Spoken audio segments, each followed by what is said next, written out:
এক সময় উনি বলে ফেলেছিলেন যে মহিলাদের দিয়ে নাইট ডিউটি করানো যাবে। তাহলে মহিলারা যদি নাইট ডিউটি না করে তাহলে নানান স্ফিয়ার অফ লাইফে যেখানে মহিলারা দিনের পর দিন কাজ করছে, তো সেখানে তাহলে তারা কি করবে? কাজ করবে না? তা তারা সবাই বাড়িতে বসে থাকলে মুখ্যমন্ত্রী সবাইকে খাওয়াবেন? তা তো সম্ভব না। আর এত মহিলাদের দুর্বল ভাবারই বাকি আছে।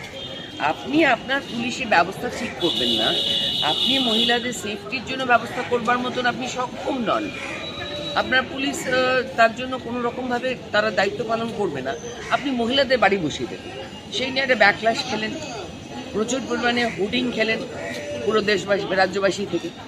তারপরে একবার উনি ওটাকে কাউন্টার করার জন্য হঠাৎ বাহারে মহিলাদের কাজ করার জন্য বলে দিলেন, এবার বাহারে মহিলারা কাজ করবে। ওনার মাথাটা একদম গেছে অ্যাকচুয়ালি, উনি বুঝতে পারছেন না যে কোনটা করলে মানুষ ওনাকে এখন সাপোর্ট দেবে।